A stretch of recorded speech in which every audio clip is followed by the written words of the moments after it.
The broadcast is now starting. All attendees are in listen-only mode. Hello, my name is Rebecca Wallace. I am the EDDMapS data coordinator. The North Carolina Invasive Plant Council invited me to do a presentation and demonstration on EDDMapS Pro, so that's what I will be going over today. This will be a live demonstration. I have my phone mirrored on my, oh, there we go, show screen, that will help. My phone mirrored on the computer here, so you'll get to see a live demonstration as I walk through the app. I will also be going through the EDDMapS website to show how it goes from the app to the website and how you can get data back out.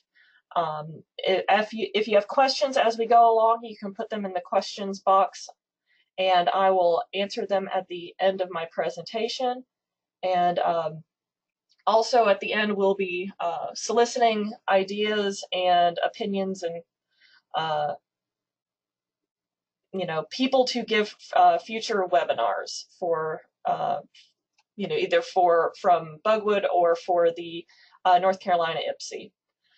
So I'm just going to start with mentioning that, so I mentioned I'm the EDDMapS data coordinator. I've been with the Center for Invasive Species and Ecosystem Health since 2011. The center is also known as Bugwood, and it started in 1994. And one of the things we do, amongst many, is we create these tools to help either groups work together or to make their jobs easier in general. So I am going to just make this bigger. There we go. And so this is a mirror of my phone right now, and I am going to be, there it is, EDDMapS Pro. So EDDMapS Pro you can download from your Apple Store as well as your Google Play Store, and it's free to download. When you download it, you are going to want to use your existing login that you have with EDDMapS. If you don't have one, you can register in the app itself. So just to kind of mention this, EDDMapS Pro is designed for professionals. So we have several other apps that are more geared toward citizen scientists and more casual observers. So EDDMapS Pro, some of the different things you can do with it: you can view records offline, you can download data sets, you can record data and save it to your phone, you can revisit records, and so forth. So just to kind of give you an idea, this is actually centered on our office because that's where I am. This is the home page. So after you've downloaded the app, this is exactly what it looks like. And it shows you where you are. So this is where I am right now. This is in the top left corner. These little three lines are the menu. The gear up here in the top right is the settings. The plus sign down here is to create a new record. So I'm just going to go through and show, oh, and this is the refresh button. So if I actually, I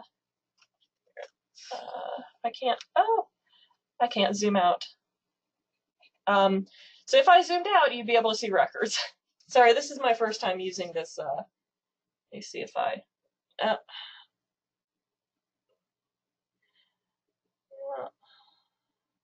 me see. Oh, here. So there we go. Nope, zoomed back on me. Well, I will figure out in the future how to zoom out and in on here. So this is opening the menu here. Your options in the menu are to return to the invasives map, which is the map we were just on, image projects, which is a new feature we added for the Utah County Weed Supervisors, and that allows for documenting before and after images at a particular site. Data sets, that's where you will download your data sets to your phone for offline use. Offline maps are they are, if you wanted to download background maps, this is not currently quite figured out for nationwide yet, where we're still working on that. And then your upload queue, as I mentioned, you save reports to your upload queue and then you download them later. And then app settings, it's just in-app settings for this particular app. So I am going to show you the data sets now. And so this is a short list of data sets, and that's because in EDDMapS, let me pull this over here, I've signed into EDDMapS. If you go to My EDDMapS, on the left-hand side is My County List. So if you click on My County List, what you can do is select the counties that you are interested in. So you'd select the state, the county, once you have entered a state, and you can add or delete counties for your area of interest. Now, if you haven't done this, what you'll get is all of the counties for all of the states in here. So I recommend you go ahead and have the shortened list of counties to worry about in this particular app. So this arrow next to the county means that you want to download a data set. You tap on that to download. After you've downloaded them, you'll have boxes on the left here, and you can select or deselect. Unselect, there we go. If you want to show those data for the county. The button right here is to refresh your data set, and we always recommend before you go out in the field to refresh your data set in the office. That way, if data's been added, since you've gone out last, you capture that information before you go out in the field. And then this little trash icon is to remove the data set from your phone, so that as you add more data to your phone, you're increasing the size of the app in your phone, so to speak. So I always recommend just have what you need when you're going out in the field. So in this case, I have Orange County, North Carolina selected to show. So the upload queue, I don't have anything in there. Oh, I do have something in there. So this is where all your reports are waiting to upload. Your app settings, refresh your state list, refresh your subject list, save your photos to your gallery. You can send feedback to us, and there's statistics and the version you're currently on here. So let's go back to the Invasives map. So right now, I am in South Georgia. It's very hot here today. And I want to kind of, can't zoom in, of course, add a new record. So I can use my location where I currently am, and it'll just drop a point exactly where I am. I can draw a polygon. I can drop a marker, so drop a point, or I can start by taking a photo. So if I wanted to draw a polygon, I would first select the type of polygon I wanted to draw. A freeform is just any which way you want to draw it. A vertice is dropping points at the corners. So let's see if it'll drop points and say this entire area is infested with something. And then if you want to redraw it, you can select delete and try again. So that one wasn't quite to the corners. Oh, come on, there we go.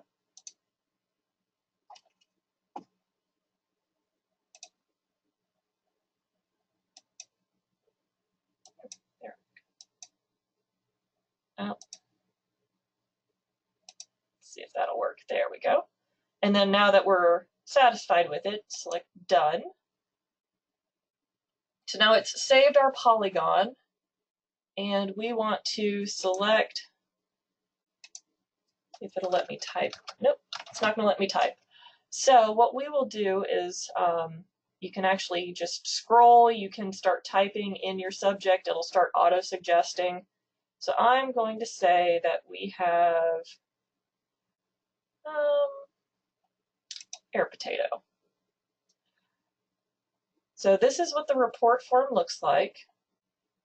Because I drew a polygon, it actually calculated that area for me. You can add images, and you can either take a picture right then and there, or you can choose from your gallery. You can edit your observation date. Private means I want to record the coordinates, but I don't want them to show to the public. So if you select that, those coordinates will only be available to you. But the record will still show up in the right county. It'll still show up as a county level record in the database. The map is just showing the polygon centroid, so it's centered on that green area I selected. You can actually zoom out to see it. Time spent in minutes is very useful for if you're running a crew or a volunteer group and you need to document how much time is being spent. Infestation status, positive means I found it, treated means I found it and treated for it at the same time, and negative means I did not find it. Be very careful with these. We have occasionally had people accidentally select negative when they meant positive. Habitat is where the ecosystem in which you found it. Density is the approximate infested area as a percentage. And then you can add additional notes, and you can add separately treatment comments. So if you did treat it, you can say what you sprayed it with, what mechanical treatment you used, and so forth. So if we save this, that report is now saved to my upload queue. And so from there, we can go to my upload queue, and it shows me the different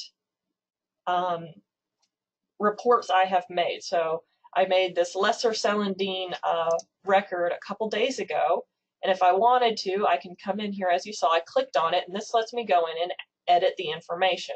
So if I said, well, you know, that area wasn't quite right, or I wanted to change my density because, you know, I went back and looked at it, it was much more dense than I thought it was, or if I wanted to add any additional comments, you can do that. You can add additional images, and then you would save your report after you've made your edits. So once you're satisfied with your lineup here in your upload queue, you can tap that square button and it gives you additional options. So you select the records that either you want to delete or you want to upload, and that will allow you to to have those actions to those. So I actually know that these reports are not correct. So I am not going to send them to the upload queue. I'm going to go ahead and trash those. So now my queue is empty. To go back, I would select the menu option and go back to the Invasives map. So now that if I had uploaded one of those, or if I had added those to the database, it would have shown up right there. So the settings will allow you to actually change the type of map you're looking at. So if you want to look at a hybrid map, a satellite map, and so forth, you can do that. So let's look at what a hybrid map looks like. And that adds all the satellites as well as the road pictures on top of each other. You can select auto follow, and as you're moving around, the little blue dot and the map will follow you. Again, you can turn your image projects on and off. So if I wanted to show my projects on the map, I could. These are the different filtering options. So if you wanted to filter what you're seeing on the map by the different types of status, say, this will let you say, okay, I only want to see positive, I only want to see treated. You can do that. You'd select those, and those are the only reports that'll show up on your map. You can also say, I only want to see species that are on different states lists. So right now, these are the different states lists we have, as those are the projects we've currently worked on with those different states. So I can actually select on and off different species to only show those records on the map so that I'm not seeing every record of dandelion and henbit and chickweed. I'm only seeing the species that I actually am monitoring or that I might care about. Now, if your list is different, you can actually select your species specifically. And so if you only want to see alligator weed and burnweed and Amur honeysuckle and Asian clam, because those are fun, you can select those to be the only records that you show. You can also filter by date or revisit date. So if you only want to see records from the last 2 years, you can select that. If you only want to see records that have not been revisited in the last 2 years, those are all the filters that you can apply. And then if you've filtered too much and you've gotten kind of, a little bit too restrictive, you can clear all your filters, and that will actually start you back from the beginning. So, let me just make sure. So once you've sent your records to EDDMapS, and they've gotten out of your review or your upload queue, what you will actually be able to do is see them on different maps. But let's say I just want to go through and show you quickly how a little bit different the reporting forms are. So you can report sightings through EDDMapS itself. So say I want to report a sighting through EDDMapS, and we'll go ahead and pick North Carolina. It'll start by asking you what type of species you want to report. So I'll pick plants. And as you'll see, this has a lot more options for the reporting form. And we did that on purpose. We have found that those who want to report in the field don't necessarily want to stand in the mosquitoes and the gnats and the midges, bothering them to make a report to fill out all this extra information. And it is extra information. So the required fields in the form are represented in red. So again, you'd pick your species, you'd select what type of report it is. Again, it automatically fills in the observation date, but that's editable. Additional information such as abundance, canopy closure, phenology or morphology or life stage, depending on the species you selected. And then again, in here, you can also draw a polygon, drop a point, and you can actually also draw a line, which is not a feature in the app itself. You can also directly enter your latitude and longitude, though we don't recommend that because there have been some issues in the past with mistyping of coordinates. As in the app, you can add photos, so select photos from the file that you have loaded your photos into. You can add additional comments. If you collected a voucher specimen, you can add that, and then you would submit your report.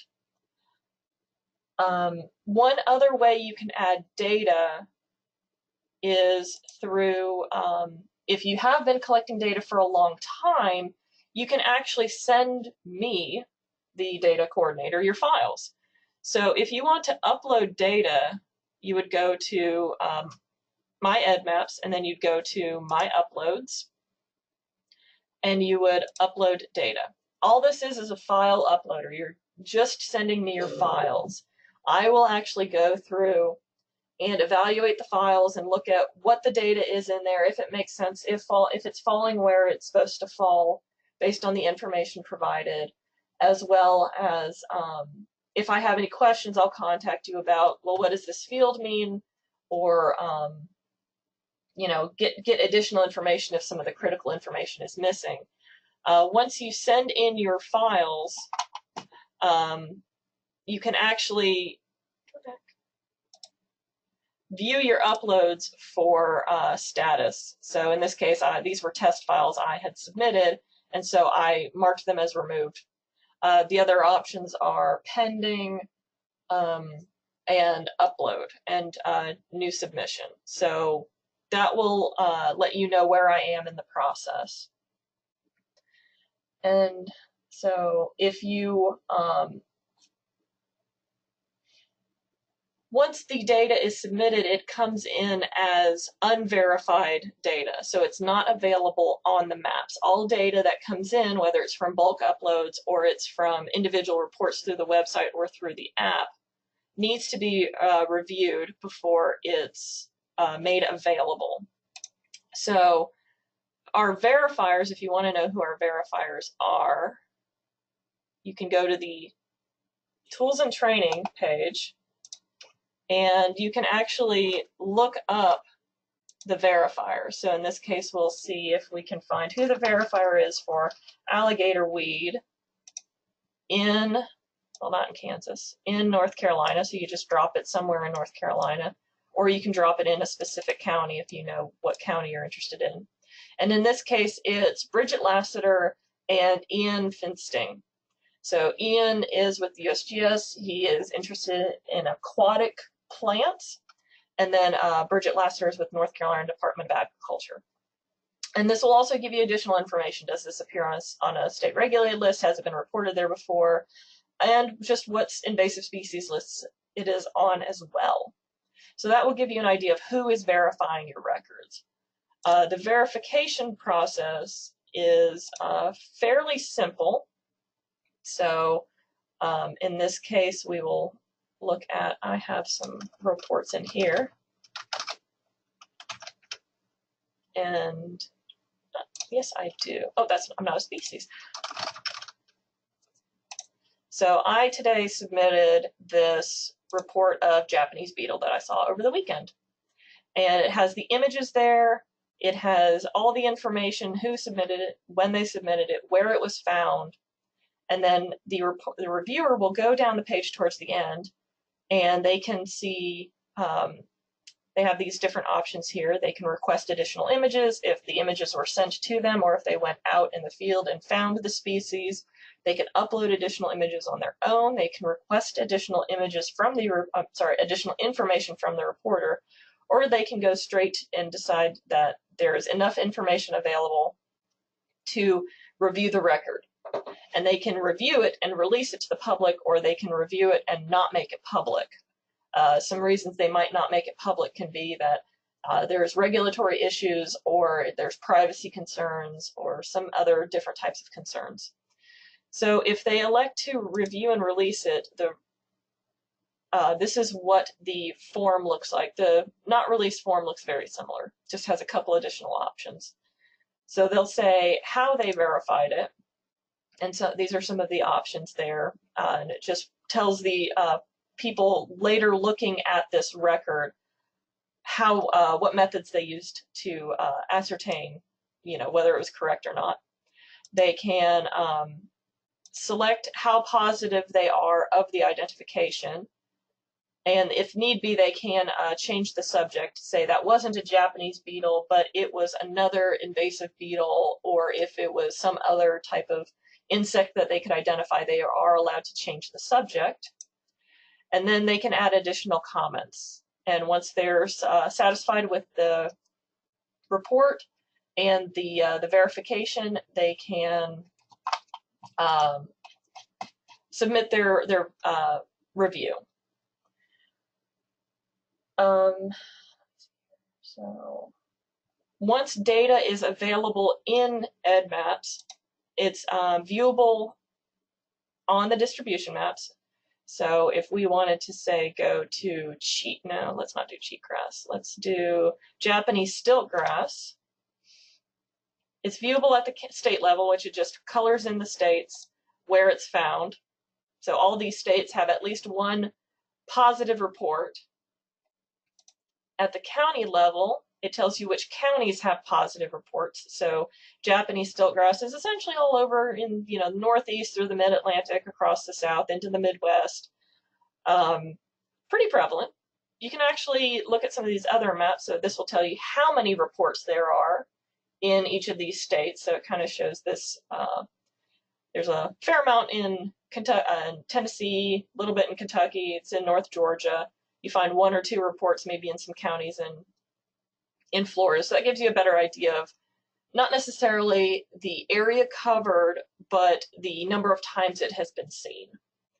You can also look and see, well, where are these reports coming from? Are they coming from actual observations in the field, or are they coming from literature, or from both? So this gives you where the data is coming from. Is it coming from someone who said they found it when they, published a book on plants of the Mid-Atlantic region, or is it coming from observations, or, like I said, is it coming from both sources?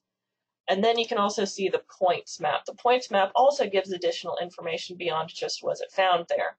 As I mentioned, there are additional options. When you're reporting, you can say, I found it, which is a positive, and in this case, those are red markers. Negative, I looked for and did not find it, or it was reported as it, but it was not that species. And then treated, so while I was there, I found it and treated it at the same time. So each of these points you can click on and open, scroll up, open on the map the information available through the report. And then if you click on that, it'll take you to the actual report with all of the information associated with it. So Jared Calvert found it in Kentucky. He found it at this location, and that's how much of it there was. From these records, you can also conduct a revisit. So if you happen to go out there and see it again or treated it, you can elect to do a revisit through the website, or you can do a revisit through the app as well. Let me see so I was having trouble pulling up on the app, the revisit. So I will just pull up on here. Where is my revisits?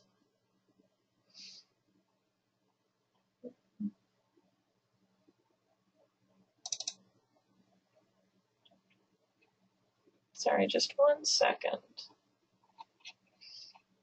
I'd hoped to be able to do this all through the app. It's a new observation. Existing record. Revisit. So this is what the revisit form looks like. Oh, no, went to the other. Let me transfer my screen over. Screen 2. There we go. So this is what the revisit form looks like in the EDDMapS app. So let me actually go back. If you click on a point in the app, you have the options to view details, and you have the options to report a revisit. So if you elect to report a revisit,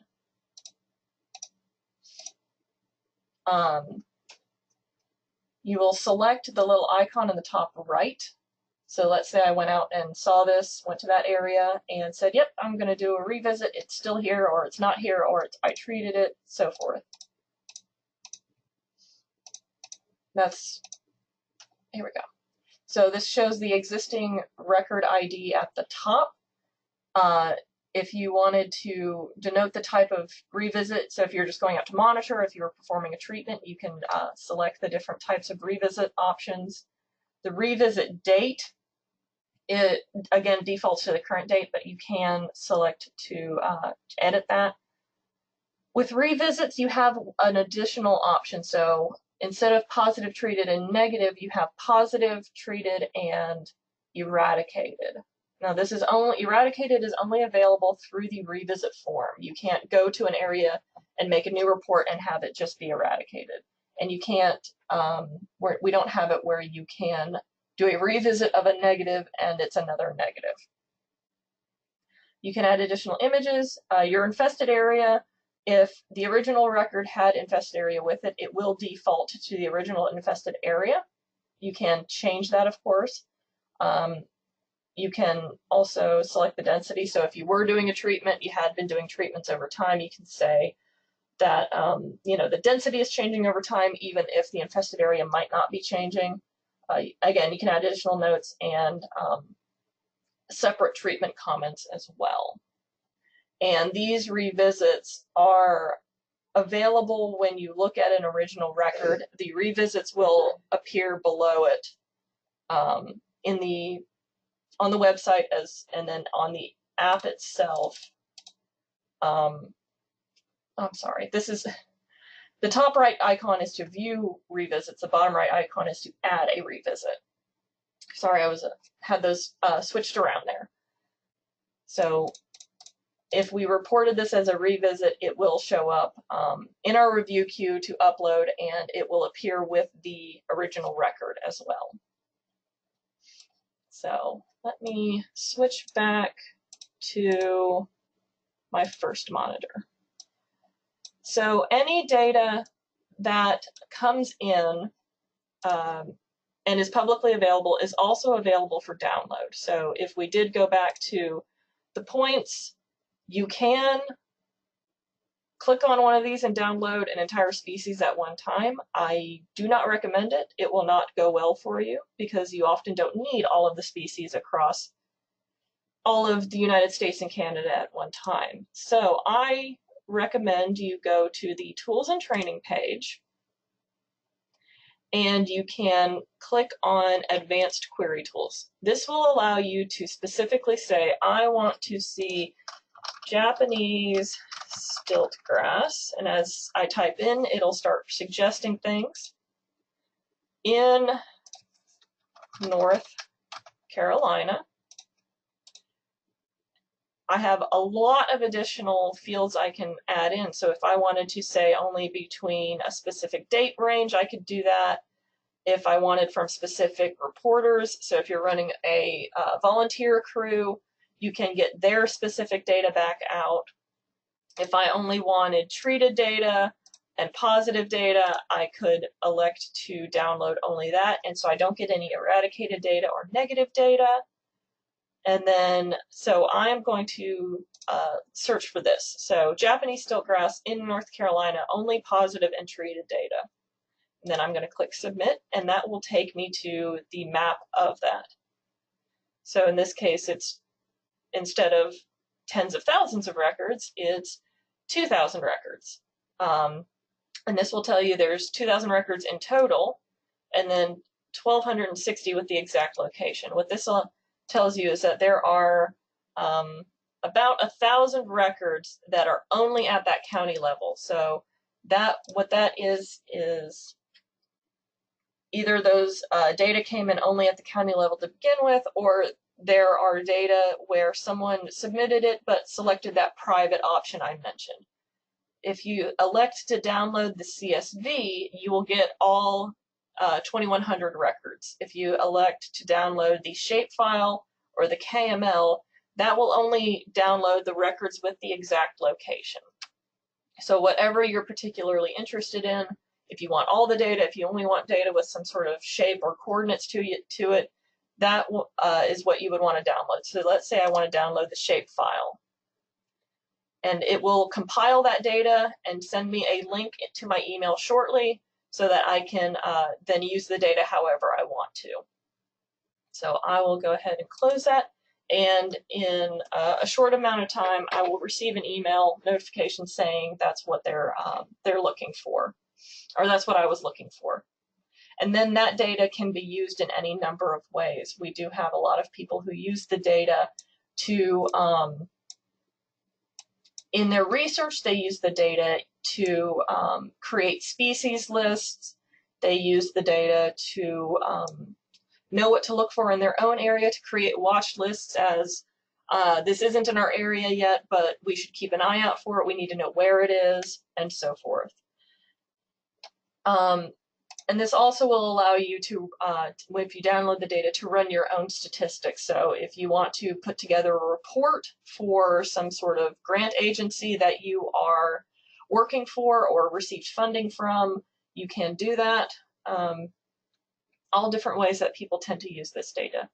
So just to go back to that tools and training page for just a moment, if you do need additional information, additional help, if you need additional resources, if you're doing a training, all of that information is available through here. So we have PowerPoints and PDFs telling you how to set up alerts for your profile, how to add revisits, how to use the advanced query tools, as well as data dictionaries if you download data and want to know what a specific field means or what type of data might be in that field.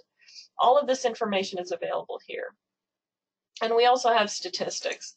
So if I wanted to see what the status of North Carolina was, so I went to North Carolina, status for North Carolina, and this tells me what types of invasives they have in North Carolina, what specific species are in there, as well as their numbers of reports, how widespread these species are. So kudzu is found in 100% of North Carolina.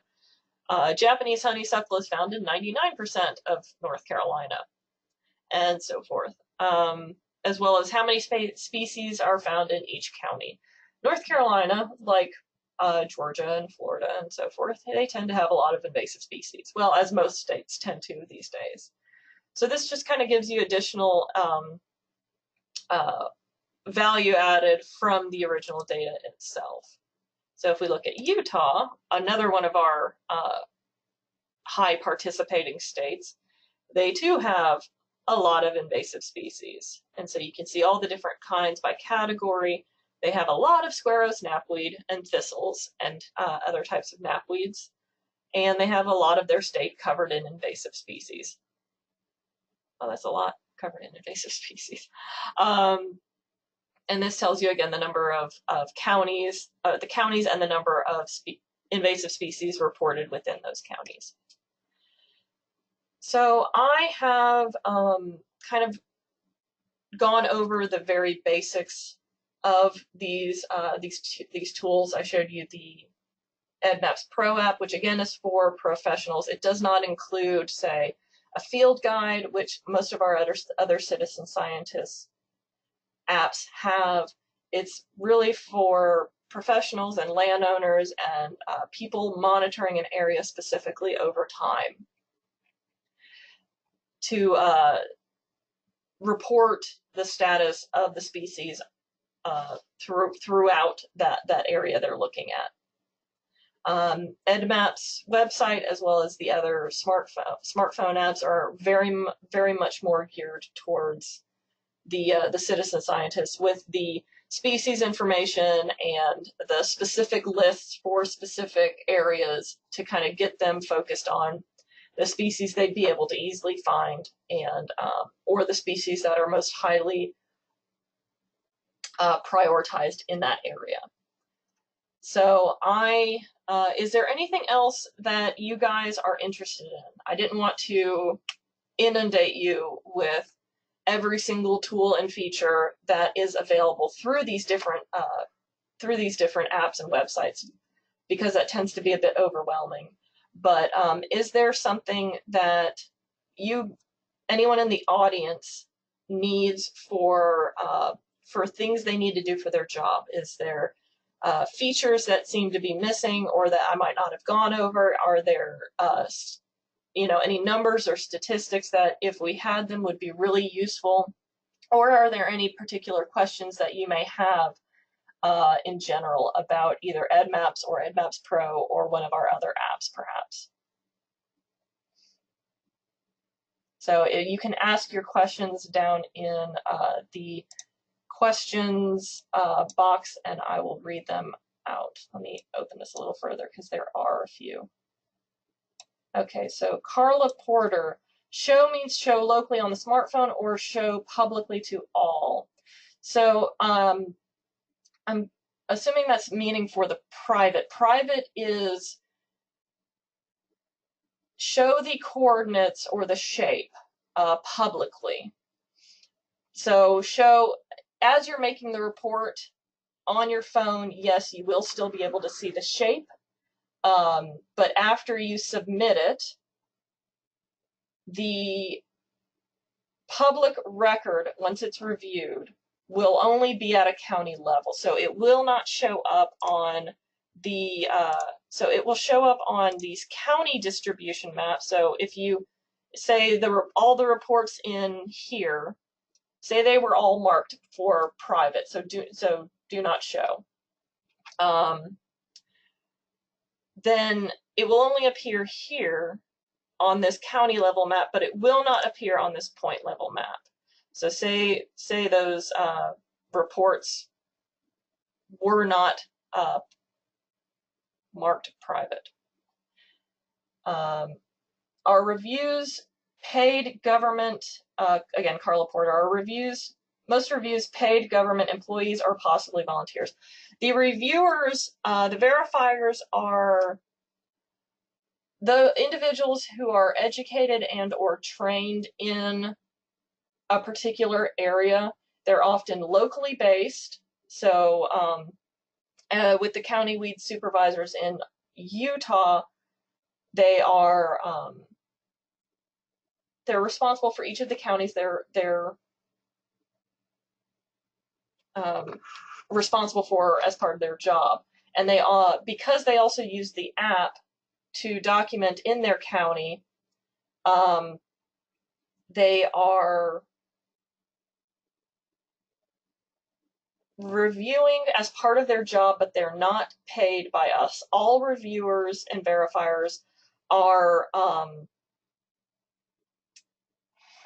not paid by EDDMapS or any sort of funding through EDDMapS, but they would find benefit to use EDDMapS as part of their job.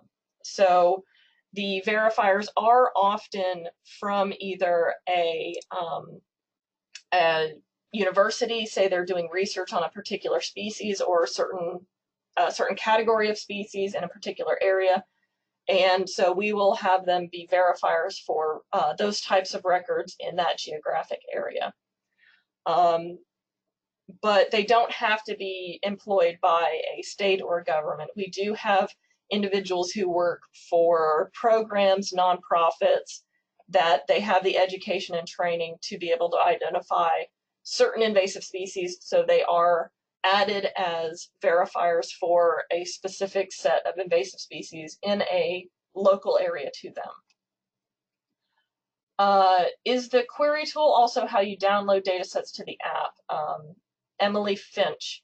So Emily, no, the way you download data sets is, so let me pull this up again. So to download data sets to the app, again, this is where you're starting from.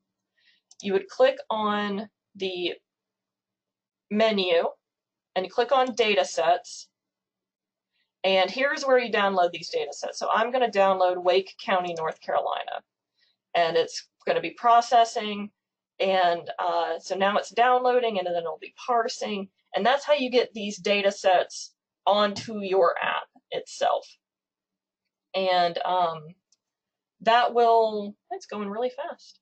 So it'll just take a second, and once it comes up, there you go. It'll have this little box next to it, so do I want to show it or do I not want to show it on the map? The refresh button, or do I want to remove it from the app itself? So I should have downloaded one for our area, but I didn't have that selected already.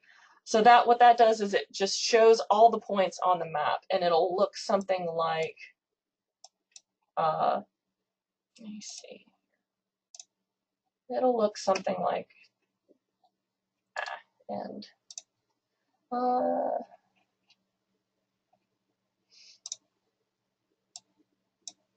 let me see if I have a screenshot here to show you of all the, it'll basically look like the points, go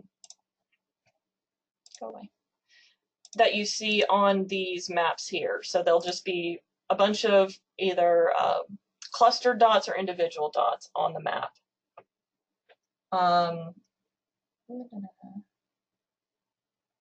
Robert, who has already left, as I mentioned at the beginning, at least I hope I did, the video will be available through the Bugwood website. Sorry, the Bugwood YouTube website. So the query tool is just for downloading data just for your own personal use or for research use.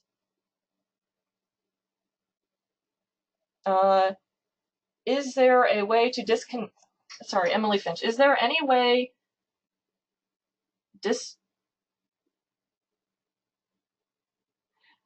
So, okay, I think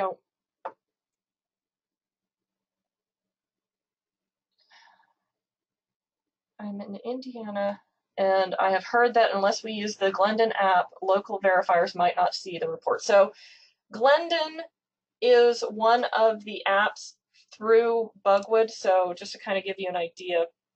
So our applications, EDDMapS Pro is one of them. Hey, there's my data.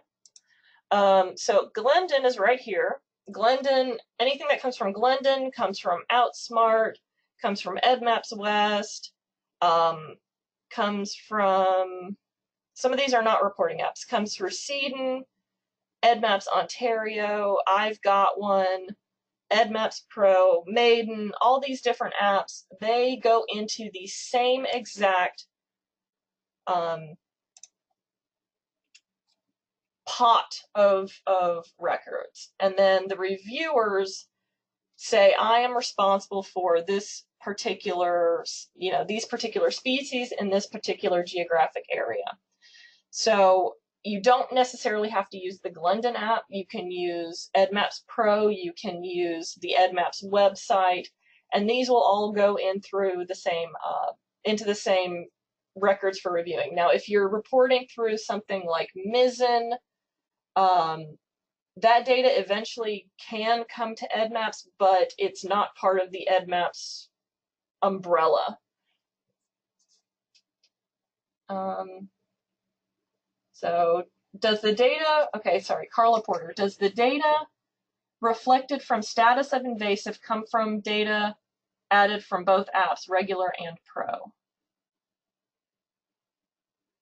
So the status of invasive is, if I'm understanding correctly, that's the positive, negative, treated, eradicated, that's that status, and that status is set by the user when they're making a report. So if I went to report sightings and I selected, I'll just say Georgia because that's where I am, and plants, so status is, if I'm understanding you, this part right here, and so you can say positive species is found at the location, negative species was not found, treated, you found it and treated it at the same time. And so the apps, so Pro and the EDDMapS Pro app and the website, you both have the opportunity to say what type of status the record was when you reported it. And then that status is reflected on the distribution maps. So again, let's just Johnson grass. So these reports are a mixture of positive, where it's red, treated, where it's yellow, and where there is blue, it's negative. And there's blue somewhere. There's some blue out in California. When you download the data, let's go ahead and download the data.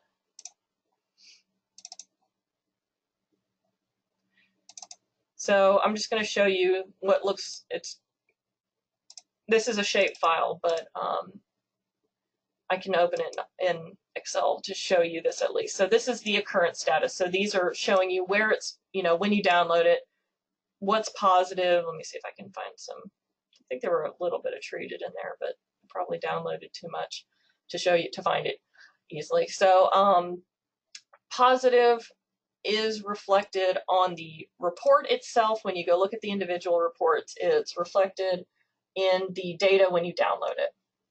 Oh, sorry. I'm trying to get statistics of species. So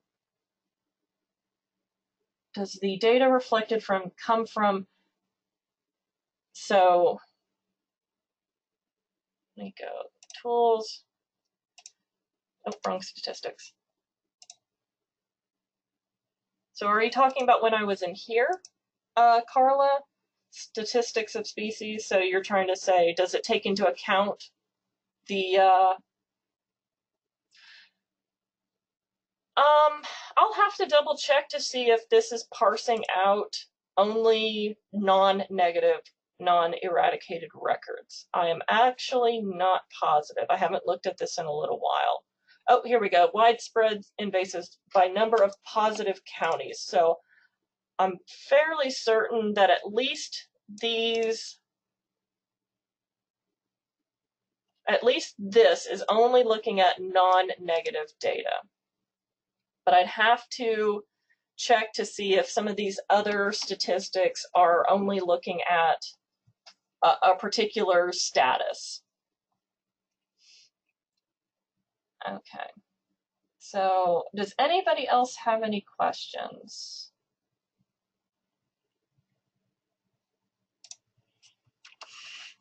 And while we're waiting, just to let you know, you can download just these types of statistics here. So if you wanted a quick what's being reported, how much of our state is just absolutely covered in invasive species, you can get this data fairly easily.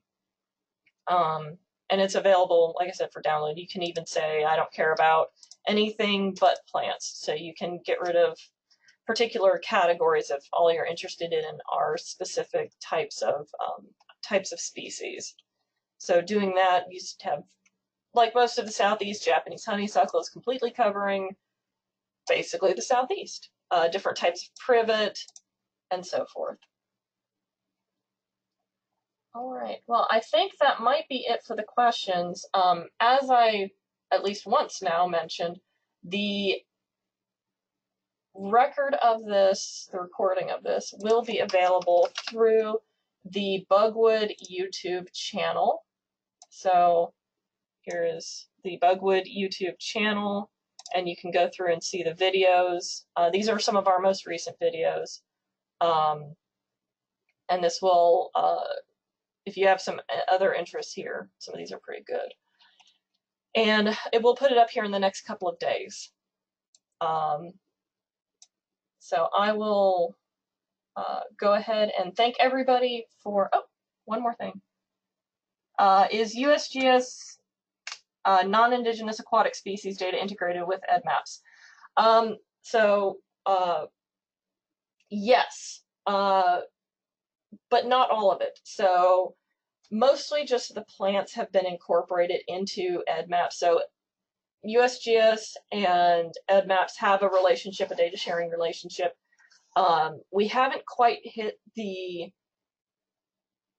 right balance for some of the USGS data just because they're extremely comprehensive, and so their maps will actually show data where one fish was caught 50 years ago in one watershed area, and that works really well for their maps because that's historical data.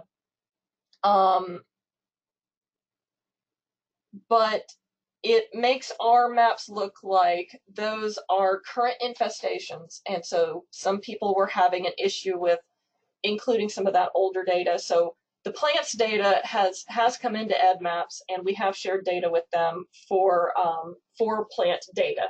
But for some of the aquatic, like fish data and invertebrates and some of that type of data, we have not incorporated that. Again, Carla. Well, okay, so I am glad that some of the things I showed you will help out with your invasive plant ID workshop you're having in September. The maps themselves are also downloadable. I don't believe I mentioned that. So if you do go to the distribution maps and say, let's say garlic mustard, because that's also covering everything ever, you can actually download these maps themselves. So if you click this download button, it will take a minute, but it's thinking about it, and it will download it. And in addition to having the map and the species name, you'll actually also have the, there we go, the date it was downloaded. So that's a dated map, so that you can have that in there. And if you want to reuse your presentation, as I often do, you can go and look at it and go, oh, well, that map's a year old. Maybe I should go get a new map. So these maps are downloadable and usable as well. If you do want to use any of the maps, we just ask, there's a citation at the bottom that allows you to just copy that and paste it into a PowerPoint or just on presentation material that you may have. So you can download any of the maps that way. You can actually also embed these maps. So if you're running a website, you can, and you say you want to do a blog post or a newsletter or something, live on your website. In addition to just sharing it through your social media, you can actually embed the maps directly into your website. So we do have some single species, cut too big. There we go. So this is a single species topic kind of website, and they run through us. And if you go to their distribution map, this is a completely and totally live map. So as someone enters data onto EDDMapS, it actually gets reflected in, and it's reviewed and made publicly available. It's immediately dropped into this map because it is a live map. So if you have a species or series of species that you are focusing on for your own uses, you can embed these maps into your website as well. So I think that's about it. Okay. So I want to thank everyone for joining me today. And I was hoping again to ask if there's anyone interested in future webinar topics, go ahead and drop those in the questions box, and I'll make sure that we get those to the North Carolina IPSI, and they can look at them and try to come up with some really good stuff for the future. So I will keep that open for just a minute, and so if there are any, if there's any interest in specific individuals or topics that you guys are interested in, I know that North Carolina is very close to Virginia, and Virginia just recently have had spotted lanternfly kind of creeping along its way. So if you guys wanted a spotted lanternfly person to give a talk, I think that would personally be great. It's a very, very hot species to have come in and threaten our various natural areas and agricultural areas. So I'm putting forth get someone to talk about spotted lanternfly. But if anybody else has any ideas, go ahead and drop those in the questions box. So, all right. But I guess we'll go ahead and nothing is coming up. So I guess we'll go ahead and end this webinar. Again, it'll be available through the Bugwood YouTube channel. If you search Bugwood into YouTube, you should be able to find us fairly easily. And I want to thank everyone for joining me today. You had some great questions, and I hope this was useful. So thank you very much.